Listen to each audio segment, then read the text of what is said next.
యేసుని ప్రేమ ఛానల్ కి స్వాగతం. దయచేసి ఈ ఛానల్ ని లైక్ చేయండి, షేర్ చేయండి, సబ్స్క్రైబ్ చేయండి. తెలుగు డైలీ ఆడియో బైబిల్ ప్రసంగి వ్రాసిన గ్రంథము మొదటి అధ్యాయము. దావీదు కుమారుడును యెరూషలేములో రాజునయ్యుండిన ప్రసంగి పలికిన మాటలు. వ్యర్థము వ్యర్థమని ప్రసంగి చెప్పుచున్నాడు. వ్యర్థము వ్యర్థము, సమస్తము వ్యర్థమే. సూర్యుని క్రింద నరులు పడుచుండు పాటుల అంతటి వలన వారికి కలుగుచున్న లాభమేమి? తరము వెంబటి తరము గతించిపోవుచున్నది. భూమి ఒకటే ఎల్లప్పుడూ నిల్చున్నది. సూర్యుడు ఉదయించును, సూర్యుడు అస్తమించును. తానుదయించు స్థలము మరల చేరుటకు త్వరపడును. గాలి దక్షిణమునకు పోయి ఉత్తరమునకు తిరుగును. ఇట్లు మరల తిరుగుచు తన సంచార మార్గమున తిరిగి వచ్చును. నదులన్నీయు సముద్రములో పడును, అయితే సముద్రము నిండుటలేదు. నదులు ఎక్కడి నుండి పారివచ్చునో అక్కడికే అవి ఎప్పుడునూ మరలిపోవును. ఎండ తెరిపి లేకుండా సమస్తము జరుగుచున్నది. మనుష్యులు దాని వివరింప జాలరు. చూచుట చేత కన్ను తృప్తి పొందకున్నది, వినుట చేత చెవికి తృప్తి కలుగుటలేదు. మునుపు ఉండినదే ఇక ఉండబోవున్నది, మునుపు జరిగినదే ఇక జరగబోవున్నది. సూర్యుని క్రింద నూతనమైనదేదియూ లేదు. ఇది నూతనమైనదని ఒకదాని గూర్చి ఒకడు చెప్పును. అదియును మనకు ముందుండిన తరములలో ఉండినదే. పూర్వులు జ్ఞాపకమునకు రారు. పుట్టబోవు వారి జ్ఞాపకము ఆ తరువాత నుండబోవు వారికి కలుగదు. ప్రసంగినైన నేను యెరూషలేమునందు ఇశ్రాయేలీయుల మీద రాజునై యుంటిని. ఆకాశము క్రింద జరుగునది అంతటిని జ్ఞానము చేత విచారించి గ్రహించుటకై నా మనస్సు నిలిపితిని. వారు దీని చేత అభ్యాసము నొందవలెనని దేవుడు మానవులను ఏర్పాటు చేసిన ప్రయాసము బహు కఠినమైనది. సూర్యుని క్రింద జరుగుచున్న క్రియలనన్నిటినీ నేను చూచితిని. అవి అన్నీయు వ్యర్థములే. అవి ఒకడు గాలికై ప్రయాసపడినట్టున్నవి. వంకరగానున్న దానిని చక్కపరచ శక్యము కాదు. లోపము గలది లెక్కకు రాదు. యెరూషలేమునందు నాకు ముందున్న వారందరి కంటెను నేను చాలా ఎక్కువగా జ్ఞానము సంపాదించి తిని అనియు, జ్ఞానమును విద్యను నేను పూర్ణముగా అభ్యసించి తిననియు నా మనస్సులో నేను అనుకొంటిని. నా మనస్సు నిలిపి జ్ఞానాభ్యాసమును, వెరితనమును, మతిహీనతను తెలుసుకొనుటకు ప్రయత్నించి తిని. అయితే ఇదియు గాలికై ప్రయాసపడుటయే అని తెలుసుకొంటిని. విస్తారమైన జ్ఞానాభ్యాసము చేత విస్తారమైన దుఃఖము కలుగును. అధిక విద్య సంపాదించిన వారికి అధిక శోకము కలుగును. ప్రసంగి గ్రంథము 2వ అధ్యాయము. కాని నిన్ను సంతోషము చేత శోధించి చూతును. నీవు మేలు ననుభవించి చూడుమని నేను నా హృదయముతో చెప్పుకొంటిని. అయితే అదియు వ్యర్థ ప్రయత్నమాయెను. నవ్వుతో నీవు వెర్రిదానవనియు, సంతోషముతో నీ చేత కలుగునదేమనియు నేనంటిని.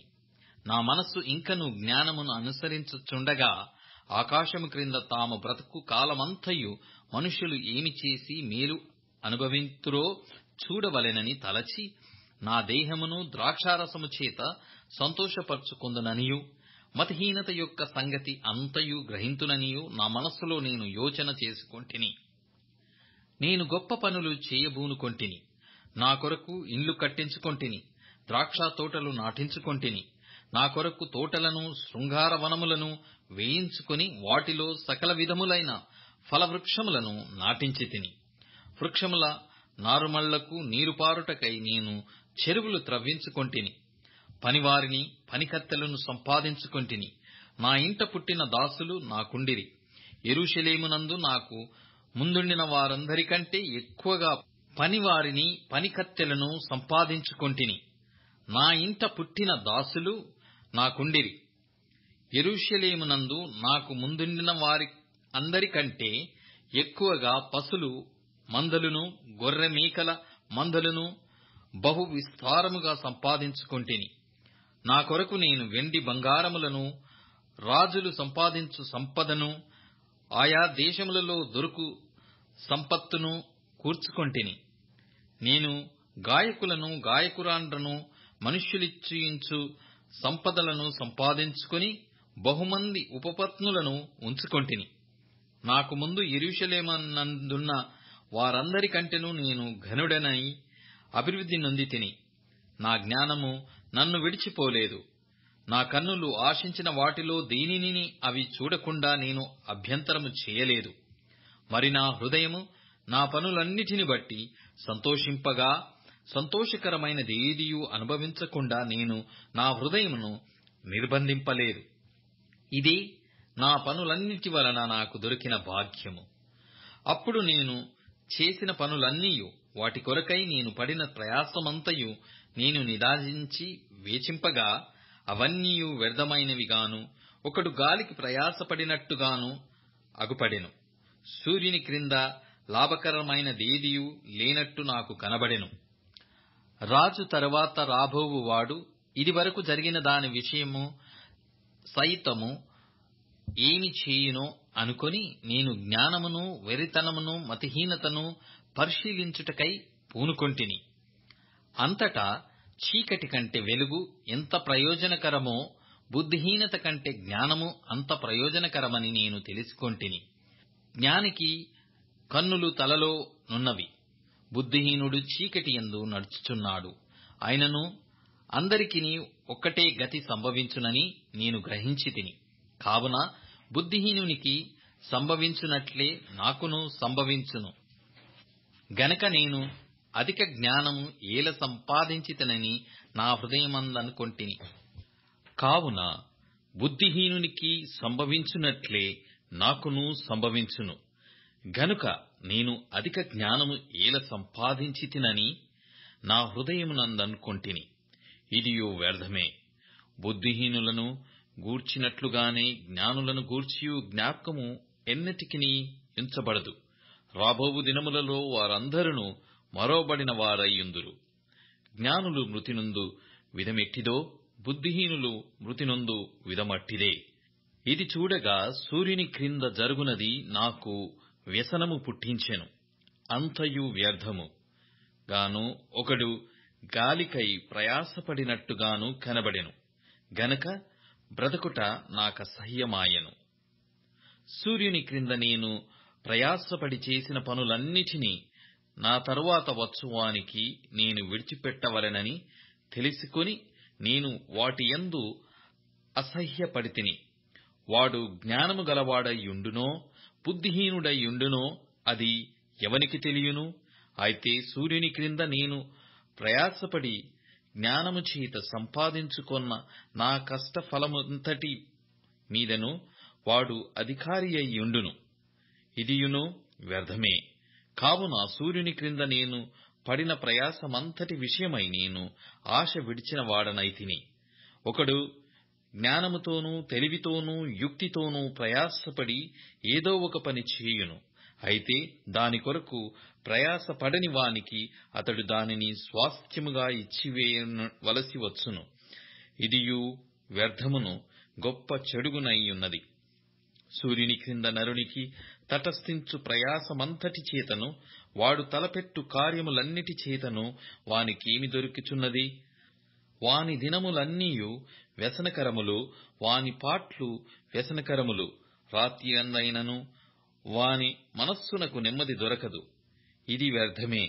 అన్నపానములు పుచ్చుకొనుట కంటెను, తను కష్టార్జితము చేత సుఖపడుట కంటెను నరునికి మేలుకరమైనదేదియూ లేదు.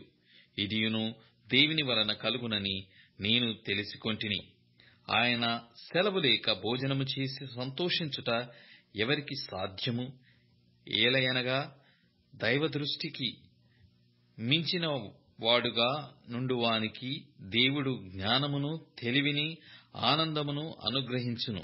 అయితే దైవదృష్టికి ఇష్టుడగు వాని ఇచ్చుటకై ప్రయాసపడి పోగు చేయు పనిని ఆయన పాపాత్మునికి నిర్ణయించును.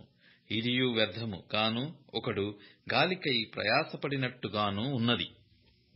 ప్రసంగి గ్రంథం 3వ అధ్యాయము. ప్రతిదానికి సమయము కలదు, ఆకాశము క్రింద ప్రతి ప్రయత్నమునకు సమయము కలదు. పుట్టుటకు, చచ్చుటకు, నాటుటకు, నాటబడిన దాని పెరికివేయుటకు, చంపుటకు, బాగుచేయుటకు, పడగొట్టుటకు, కట్టుటకు, ఏడ్చుటకు, నవ్వుటకు, దుఃఖించుటకు, నాట్యమాడుటకు, రాళ్లను పారవేయుటకు, రాళ్లను కుప్పవేయుటకు, కౌగిలించుటకు, కౌగిలించుట మానుటకు, వెదకుటకు, పోగొట్టుకొనుటకు, దాచుకొనుటకు, పారవేయుటకు, చింపుటకు, కుట్టుటకు, మౌనముగా నుండుటకు, మాటలాడుటకు, ప్రేమించుటకు, ద్వేషించుటకు, యుద్ధము చేయుటకు, సమాధానపడుటకు, కష్టపడిన వారికి తమ కష్టము వలన వచ్చిన లాభమేమి? నరులు అభ్యాసము పొందవలెనని దేవుడు వారికి పెట్టియున్న కష్టానుభవమును నేను చూచి తిని, దేని కాలమునందు అది చక్కగా నుండునట్లు సమస్తమును ఆయన నియమించియున్నాడు.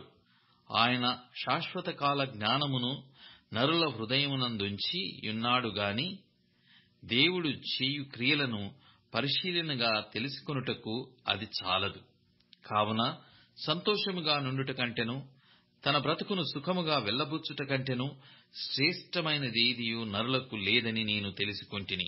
మరియు ప్రతిగా అన్నపానములు పుచ్చుకొనుచు తన కష్టార్జితము వలన సుఖమనుభవించుట దేవుడిచ్చు బహుమానమే అని తెలుసుకొంటిని. దేవుడు చేయు పనులన్నీయు శాశ్వతములని నేను తెలుసుకొంటిని. దానికేమీయు చేర్చబడదు, దాని నుండి ఏదియు తీయబడదు.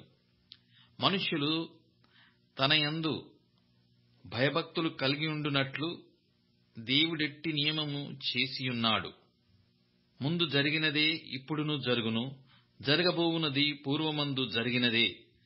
జరిగిపోయిన దానిని దేవుడు మరలా రప్పించును. మరియు లోకమునందు విమర్శ స్థానమును దుర్మార్గత జరుగుటయు, న్యాయము ఉండవలసిన స్థానమున దుర్మార్గత జరుగుటయు నాకు కనబడెను.